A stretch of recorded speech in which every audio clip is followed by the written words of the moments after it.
All right, welcome back to the deep dive. Great to be here. So you've brought in this great stack of sources for us today, all about the upcoming series, The Holy Grail of Eris. That's right. And our mission really is to just cut through all the noise, get to the core of what makes this story tick, and, give you the essential insights before it drops. And we are definitely diving into a very deep, very complex world here. It's political drama, but it's also supernatural. It's a dark fantasy where really nothing is what it seems. And the sources are really clear that the price of power here is, well, it's measured in souls. Absolutely. We're talking about a story with these beautiful facades that are just hiding some really sinister intentions, and a protagonist who gets pushed so far, she makes a deal with a ghost. A ghost with a reputation for, as they put it, nefarious actions. So not exactly a friendly spirit. Not at all. And we can officially start the countdown. The sources confirm the launch date is January 8th, 2026. Right, so not too long to wait. And that date really kicks off what they're calling this deep exploration of a ghostly pact. So I think a good place to start is the foundation, the source material. Okay. Because, one of the best signs of a good adaptation is where it comes from. This anime is based on the light novels by Kujira Tokiwa. Right, so it's not some brand new concept they've just thrown together. Yeah, exactly. Yeah. This is a series that's already built up a lot of buzz, a strong following. It has a history. And that original material, it had a very specific visual style from the get-go, didn't it? The illustrations were by Unagi. So what does knowing the original publishers, SB Creative and Directcom Media, what does that really tell us about the project? Well, it gives us some important context. SB Creative is, frankly, a powerhouse. They are known for picking up these high-concept fantasy stories with really strong characters. Okay, so they have a type. They do. They don't just license anything. It has to have that deep world-building potential. And having Unagi on the illustrations, that sets a really high visual bar right from the start. So the animation team isn't just starting from scratch. No, not at all. They're basically translating a formula that's already proven to be successful. Which makes a lot of sense. And for you listening, if you want to get into that original formula before the 2026 premiere, the sources say it's actually pretty accessible. It is. Yen Press has been doing a great job making both the light novels and the manga adaptation available in English. So you have options depending on how you like to experience a story. Exactly. And the manga artist Tinozi Momoya has been doing this wonderful job of translating that world into a visual story. It's a great bridge between the text and what we'll see in the animation. Okay, so we have this really solid, well-crafted literary foundation. Let's get to the characters, because the sources are screaming that the real hook here is contradiction. Yes, this is where it gets really interesting. The sources set up this brilliant dichotomy. How so? Well, on one side, you have the person who should be the hero, the symbol of goodness. Yeah. And on the other, you have this ordinary girl who is forced into becoming the protagonist. Let's start with the one wearing the mask, then. Cecilia Adelbide. She is the crown princess. She's voiced by Maya Uchida. And from everything we're told, she's just this beacon of radiant, sunny, royal grace. Which is precisely the deception. That's the trap. Right. The real insight here, the thing the sources keep pointing to, is that this warm, friendly exterior is just a perfect shell. It's designed to hide her darker ambitions, her very real and sinister secrets. That juxtaposition is everything. It is. The story is basically asking you to look past the symbols of power and goodness and see the political rot that's festering just underneath. So the tension is knowing that the most beautiful character on the surface might actually be the most dangerous one. Exactly. And while she's sitting at the top, our protagonist, Constance Grail, is about to be thrown into complete and utter ruin. She starts out as just an average girl, right? I mean, from a noble family, but relatable. Very relatable. And that's what makes her downfall so quick and so brutal. She becomes the perfect target for the kind of political games that someone like Cecilia would play. And the catalyst for it all is just this devastatingly simple social scandal.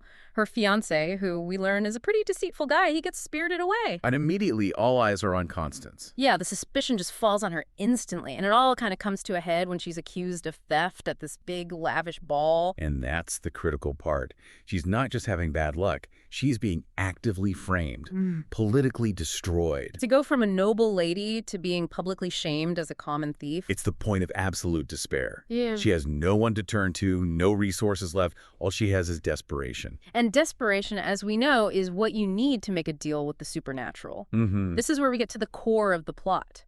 the ghostly pact.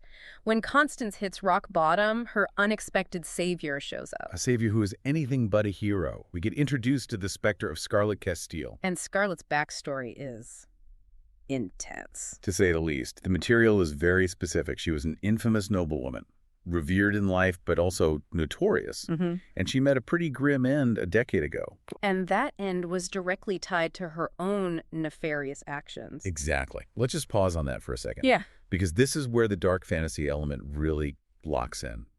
Constance isn't getting help from some guardian angel. She's tying her fate to a known villain whose entire history is built on malice and corruption. So what do the sources tell us about the nature of this deal? What are the terms? Well, it's very unsettling.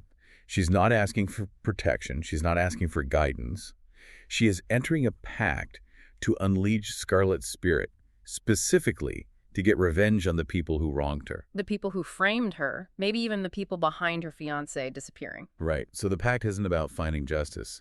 It's about retribution. So the deal isn't just a transaction, it changes her. Constance is basically taking on this power that is already tainted by Scarlett's past. And that's the central question of the whole series, isn't it? Can you use evil power to achieve a good end? The genre is full of these stories where deals with the dead come at a terrible price. Constance gets the power to fight back, sure, but she risks getting trapped in Scarlett's own web of vengeance. And the sources seem to hint that Scarlett might not see Constance as a partner, but more as a tool. A vehicle, yeah. A way to continue her own unfinished business from 10 years ago. That's a chilling thought. That Constance's entire quest for justice might just be the opening act for Scarlett's own master plan for revenge. It expands everything. It means this isn't just about a stolen fiancé at a ball. Constance's problems are probably just a tiny symptom of this much larger political game that Scarlett was also a part of a decade ago. So the Ghost Pact connects two different timelines of revenge. Exactly. It's incredibly clever plotting. Okay, so from the themes to the actual execution, let's talk about the craftsmanship of the adaptation. Because a story this complex needs a really good team to pull it off. For sure. And the production staff they've announced signals a real commitment to quality. The animation is being led by JUMPEI Morita at Ashi Productions. Now, you said that's an intriguing choice. Why? Well, Ashi Productions often focuses more on atmosphere and detailed character acting, rather than, say, huge, flashy action scenes. Which, for this story, is perfect. It's a story about hidden ambitions, political moves, spectral hauntings. Not really sword fights.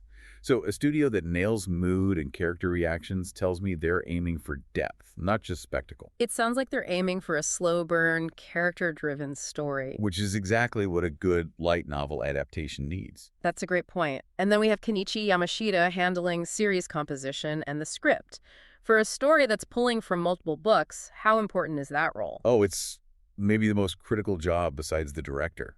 Yamashita has to make sure all these complicated reveals, Cecilia's true nature, Scarlett's real motives, are paced perfectly for a weekly show. So nothing gets lost in translation from the page to the screen. Right. A strong series composition means all those subtle details in the books don't get dropped or oversimplified. It keeps the whole thing from collapsing under its own weight. And finally, the visual side of things. We know Unagi's original art set a high bar. The character designs for the anime are from Chikaguchi, with Jun Yukawa as an assistant. Yeah, and in a story that's all about appearances versus reality, their job is essential. How so? They have to nail the social hierarchy. You need to believe in Cecilia's radiant royal look for her sinister side to have any impact. And for Constance, her design has to show her fall from grace. And then her transformation as she channels Scarlett's power. The sources promise a vibrant visual feast, and that's what you need to make the whole world of nobility and political games feel real and important. The sources also mention that the cast is expanding, with more character announcements adding depth and layers to the mystery. Which you need. Those secondary characters are the ones who fill out the web of betrayal. They're what makes the world feel dense and dangerous. So to wrap this all up, to synthesize this deep dive into the Holy Grail of Eris for you. Yeah. It's a dark fantasy. It's debuting on January 8, 2026, and it's built on this incredibly successful foundation by Kujira Tokiwa. And the real draw is that ultimate character contradiction. You have the sunny, secretly ambitious Princess Cecilia on one side. And on the other, the desperate protagonist, Constance, who basically sells her soul by making a pact with the famously malicious ghost of Scarlett Castiel. It's really an exploration of how desire and betrayal can push someone to become an agent for an ancient, spectral revenge. So if that sounds like your kind of dark political thriller, make sure you're following the official social media channels for updates. This is one you probably don't want to get spoiled on. Definitely not. And as you think about the high price of this ghostly pact, we want to leave you with one final question to consider. Okay. The sources are very clear that Scarlett Castiel earned her grim fate through her own nefarious actions. Constance is now using Scarlett's power to get revenge and find justice for herself. So if the only way to get justice is by using power that comes from a villain, does Constance's quest end up validating the original evil that created Scarlett's ghost in the first place? Or does it just continue a cycle of moral compromise? It really makes you question if dark means can ever lead to a truly noble end.